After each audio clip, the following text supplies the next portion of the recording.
జమిలి ఎన్నికల బిల్లు ప్రవేశపెట్టేందుకు లోక్సభలో అనుమతి వచ్చింది. అయితే అనుకూలంగా 269 మంది ఓట్లు వేయగా వ్యతిరేకిస్తూ 198 మంది ఓట్లు వేశారు. మరిన్ని వివరాలు మా ప్రతినిధి అరుణ్ అందిస్తారు. అరుణ్, చెప్పండి.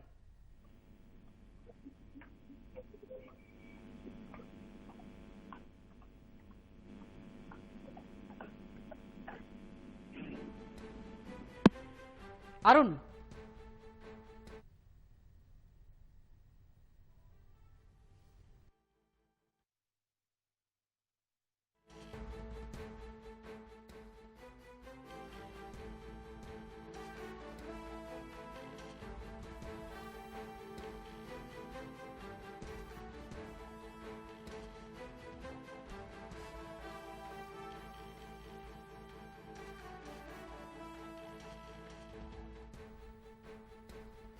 బిల్లులు ప్రవేశపెట్టడానికి అనుకూలంగా 269 మంది ఓట్లు వేయగా వ్యతిరేకిస్తూ 198 మంది ఓట్లు వేశారు. అయితే మెజారిటీ ఎంపీలు బిల్లును ప్రవేశపెట్టేందుకు జమిలి ఎన్నికల బిల్లు ప్రవేశపెట్టేందుకే మద్దతు ఇచ్చారు. అర్జున్ రామ్ మేఘ్వాల్ ఈ బిల్లును లోక్సభలో ప్రవేశపెట్టిన వెంటనే దానిపై వివరణ కూడా ఇచ్చారు. ఎట్టి పరిస్థితుల్లో రాష్ట్రాల హక్కులకు భంగం వాటిల్లదు, ఇదేమీ కొత్తది కాదు, ఆల్రెడీ స్వీడన్, జర్మనీలో కూడా జమిలి ఎన్నికలు జరుగుతున్నాయని కూడా అర్జున్ మేఘ్వాల్ చెప్పడం జరిగింది. అయితే మొదట ఏదైతే ఎలక్ట్రానిక్ పద్ధతిలో ఓటింగ్ జరిగిందో తదుపరి బ్యాలెట్ విధానంలో కూడా ఓటింగ్ నిర్వహించారు. ఈ బ్యాలెట్ విధానంలో 269 మంది అనుకూలంగా ఓట్లు వేస్తే వ్యతిరేకిస్తూ 198 మంది తమ మద్దతు తెలిపారు. మెజారిటీ ఎంపీలైతే బిల్లులు ప్రవేశపెట్టడంపైనే తమ అభిప్రాయం తెలియజేశారు. మరిన్ని వివరాలు మా ప్రతినిధి ఢిల్లీ నుంచి అరుణ్ ప్రత్యక్ష ప్రసారం ద్వారా అందిస్తారు.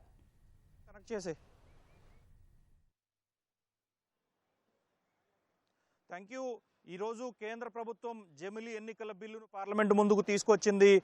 పార్లమెంట్లో ఈ బిల్లుపై కీలకమైనటువంటి పార్లమెంట్లో కేంద్ర ప్రభుత్వం తీసుకొచ్చినటువంటి 129వ రాజ్యాంగ చట్ట సవరణ బిల్లుకు ప్రవేశపెట్టడానికి లోక్సభలో ఆమోదం తెలిపింది.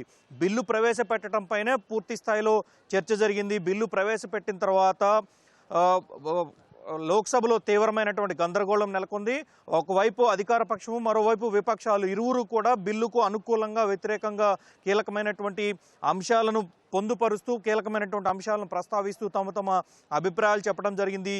ఈ బిల్లు అన్ని అంశాలను క్రోడీకరించి, అన్ని అంశాలను పరిశీలించిన తర్వాత రామ్నాథ్ కోవింద్ కమిటీ ఇచ్చినటువంటి నివేదికలు, అంతకుముందు రాజ్యాంగంలో పొందుపరిచినటువంటి అనేక అంశాలు, వీటితో పాటుగానే 1983కు ముందు ఉన్నటువంటి పరిస్థితి, దాని కొనసాగింపుగా అంతకుముందు ఉన్నటువంటి పరిస్థితులు, ఆ తర్వాత మారినటువంటి పరిణామ క్రమంలో, రాజకీయ పరిణామాల నేపథ్యంలో దేశంలో ఒకేసారి ఎన్నికల విధానానికి కాకుండా విడివిడిగా ఎన్నికలు జరుగుతూ వస్తున్నాయని, ఇప్పుడు ఆ పరిస్థితి నుంచి తొలగించి తిరిగి మరొకసారి దేశంలో అన్ని ప్రాంతాలకు, అన్ని అసెంబ్లీలకు, అదేవిధంగా లోక్సభకు ఒకేసారి ఎన్నికలు నిర్వహించడానికి తాము సిద్ధమయ్యామని, ఇందుకు అనుగుణంగానే చట్ట సవరణ తీసుకొస్తున్నాం తప్ప కొత్తగా తాము తీసుకొస్తుంది కాదు అని చెప్పి కేంద్ర ప్రభుత్వం సభలో స్పష్టం చేసింది.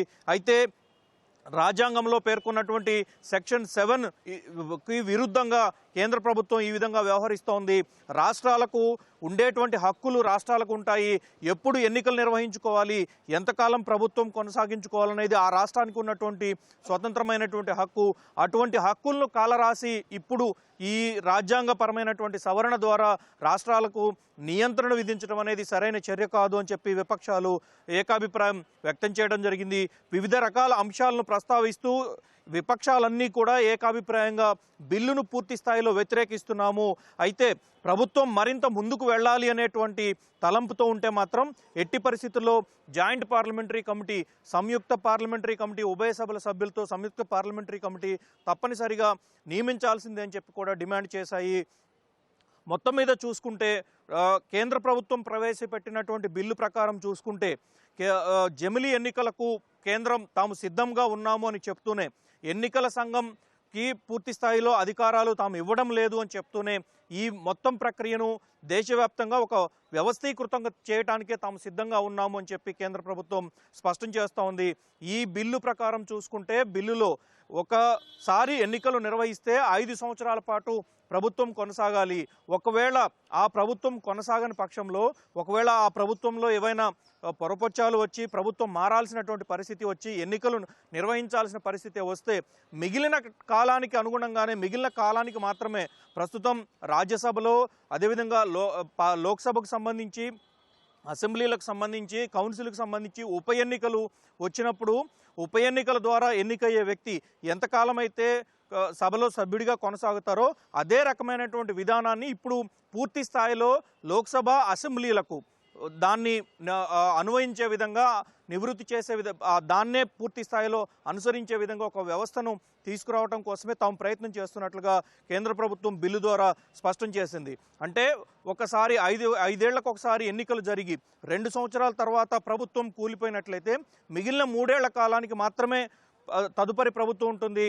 ఆ తర్వాత 5 ఏళ్లకు అంటే ప్రతి 5 సంవత్సరాలకి ఎట్టి పరిస్థితుల్లో లోక్సభకు అదేవిధంగా అన్ని రాష్ట్రాల అసెంబ్లీలకు ఎన్నికలు జరగటమే ప్రధానమైనటువంటి అంశము. మధ్యలో ప్రభుత్వాలు కూలిపోయినటువంటి ప్రభుత్వాలు కానీ లేదా మారినటువంటి ప్రభుత్వాలైనా మిగిలిన కాలానికి మాత్రమే ఉంటాయి. ఆ పూర్తి స్థాయి 5 ఏళ్లు పూర్తయిన తర్వాత ఎట్టి పరిస్థితుల్లో తిరిగి ఎన్నికలు జరగటానికే ఈ ప్రక్రియను తీసుకొస్తున్నాము అని చెప్పి ప్రభుత్వం స్పష్టం చేస్తోంది.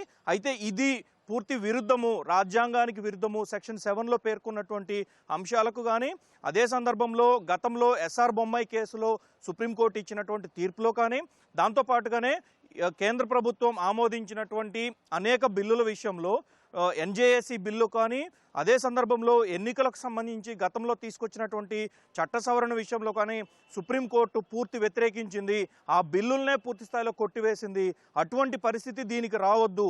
పార్లమెంటుకు ఉన్నటువంటి సర్వాధికారాల నేపథ్యంలో పార్లమెంటును ప్రశ్నించేటువంటి పరిస్థితి, మరోసారి సుప్రీంకోర్టు నుంచి అక్షింతలు వేయించుకునేటువంటి పరిస్థితి రాకూడదు అనే తాము ఈ అభిప్రాయం వ్యక్తం చేస్తున్నట్లుగా బిల్లును పూర్తిగా వ్యతిరేకిస్తున్నట్లు, బిల్లు ప్రవేశపెట్టడమే రాజ్యాంగ విరుద్ధం అని చెప్పి విపక్షాలు తమ అభిప్రాయాలను వ్యక్తం చేయడం జరిగింది.